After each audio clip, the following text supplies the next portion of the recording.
So we cling to this map, this master plan, convinced it's the only way to the treasure. We've been sold a lie, the lie of the 5-year plan, the fantasy that if you just follow these specific, rigid steps, you'll arrive at greatness. Think about it. Did the most pivotal moments of your life come from a checklist? Or did they arrive unexpectedly, through a chance meeting, a failed project, a random idea? You miss the brilliant detour. You ignore the fascinating side path. You dismiss the unexpected opportunity because it was not on the original map. This is the critical difference we must understand. Planning is for efficiency. It's for optimizing a known process. Your master plan gives you a false sense of control, a comfortable illusion. But true, world-changing, legendary greatness is never comfortable. So I ask you, what breathtaking opportunities are you missing right now because they do not fit your plan? So you're left holding that crumpled map, that failed plan. But what if the treasure was never in that one spot you were told to dig? History's greatest breakthroughs weren't found by miners, relentlessly digging in one preordained location. They were discovered by explorers, those willing to wander into the unknown, to follow a strange sound, a curious glint, a hunch. The post-it note was not a goal, it was a failed adhesive. Penicillin was not on a to-do list. It was a contaminated petri dish. The microwave oven? A melted candy bar in a radar lab. These weren't planned outcomes. They were fascinating accidents. This is the critical difference. The planner's path is a straight, narrow tunnel.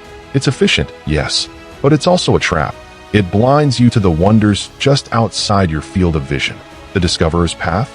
It's a meandering walk through an infinite forest. You have a compass, not a GPS. Your compass is your curiosity.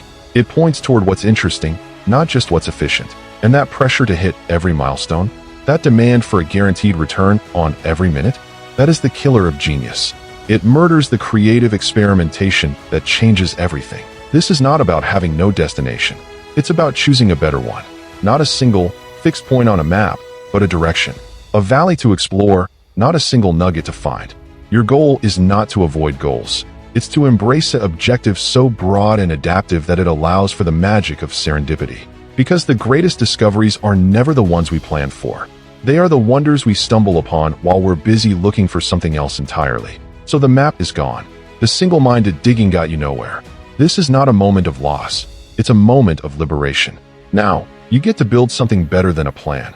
You get to build a serendipity engine. This engine runs on a different fuel. Not on the rigid certainty of should, but on the electric curiosity of what if. Your new job is not to follow a path, but to follow that spark, that weird interest, that seemingly useless question that pops into your head. Chase it. You must become a collector of experiences, a connoisseur of interesting failures. Every attempt that teaches you something, that adds a new, strange tool to your random toolbox, is a roaring success. Stop aiming for safe, predictable wins. Aim for fascinating, instructive losses that move you. You need constant, small-scale experiments, not giant, life-altering leaps.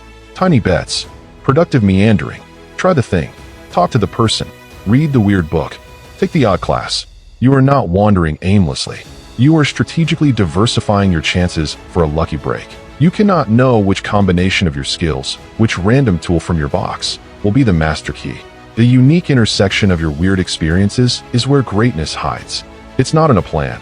It's in your engaged, iterative, curious process. Trust that. Live that. That liberation from the plan, that collection of diverse tools.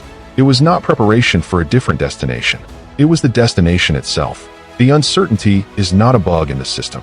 It is the most thrilling feature. Greatness cannot be planned because it is not a place you arrive at. It is an emergent property of the journey.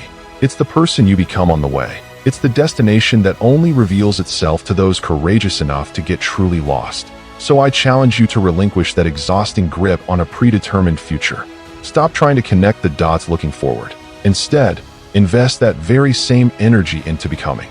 Become the kind of person for whom greatness is not the goal, but the inevitable byproduct. Become relentlessly curious. Take courageous action, even when the outcome is foggy. Live with that passionate intensity. That is how you stumble upon the discoveries that change everything. That is how you find a version of yourself you could never have plotted on any map. Your greatness is waiting, not at the end of some meticulously drawn line, but in the beautiful, uncharted wilderness just beyond it.